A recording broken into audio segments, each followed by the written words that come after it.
આગળ વાત કરીએ સુરતમાં બેફામ ડમ્પર ચાલકે વિદ્યાર્થીને અડફેટે લીધો।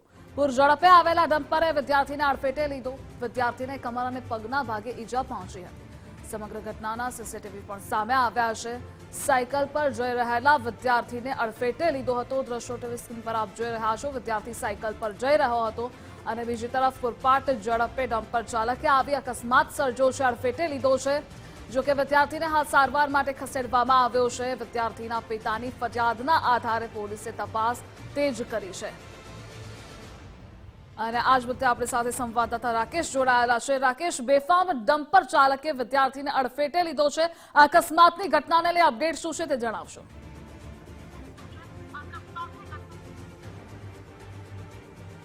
રામ રાખે તેને કોણ ચાખે, આ જે કહેવત છે તે સુરતમાં સાર્થક થવા પામી છે। કારણ કે સુરતના જે પાલ વિસ્તારમાં બનેલી અકસ્માતની ગંભીર ઘટનાની અંદર વિદ્યાર્થીનો આબાદ બચાવ થયો છે, પરંતુ હાલ આ ઘટનાની અંદર જે ઇજાગ્રસ્ત વિદ્યાર્થી છે તે હોસ્પિટલના બિછાને સારવાર લઈ રહ્યો છે।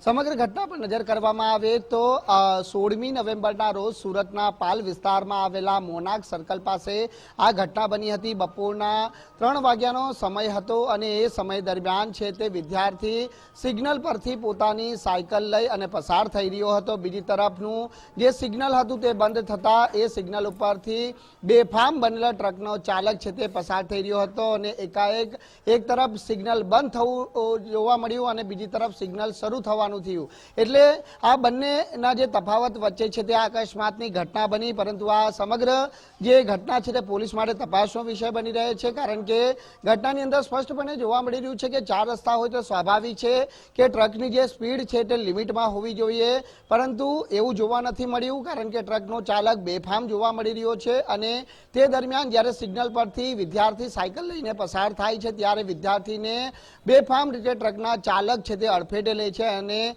પરિણામે અકસ્માતની ઘટના સર્જાઈ છે। જો કે જિગ્નેશ માકોડિયા નામના જે યુવકના આ પુત્ર છે કે જે ધોરણ 8માં અભ્યાસ કરે છે અને શાળાએથી પરત પોતાના જ્યારે ઘરે પરત ફરી રહ્યો હતો તે દરમિયાન આ ઘટના બની હતી। જિગ્નેશ માકોડિયાની ફરિયાદના આધારે પાલ પોલીસ દ્વારા આ મામલે ગુનો દાખલ કરી ટ્રક ચાલકની હાલ શોધખોળ હાથ ધરવામાં આવી છે। પરંતુ જે પ્રમાણના દર્દનાક અને હચમચાવનારા સીસીટીવી ફૂટેજ સામે આવ્યા છે, જો કે આ ફૂટેજની અંદર જોવા એ પણ મળી રહ્યું છે કે આ એક ચમત્કારિક રીતે જે વિદ્યાર્થીનો બચાવ થયો છે। વિદ્યાર્થી હાલ સારવાર હેઠળ છે, જેમાં વિદ્યાર્થીને શરીરના ભાગે કેટલીક જગ્યાએ ફ્રેક્ચર પણ થયું છે। પરંતુ એક વાત તો ચોક્કસ છે કે આ ગંભીર ઘટના બની હોવા છતાં વિદ્યાર્થીનો જે ચમત્કારિક બચાવ થયો છે તેને લઈને પરિવારે ક્યાંક રાહતનો શ્વાસ ચોક્કસ લીધો છે। કારણ કે પરિવારનો વાલ સોયો દીકરો છે અને ધોરણ 8માં અભ્યાસ કરતા વિદ્યાર્થીને ટ્રકના ચાલકે અડફેટે લીધો હતો। ત્યારે પોલીસે હાલ આ મામલે અકસ્માતનો ગુનો દાખલ કરી અને ટ્રક ચાલકની જે શોધખોળ છે તે શરૂ કરી છે। પરંતુ સુરત શહેરમાં જે માટેલા સારની જેમ દોડતા આવા બેફામ ટ્રક ચાલકો સામે કડક કાર્યવાહીની માંગ પણ છે તે કરવામાં આવી રહી છે।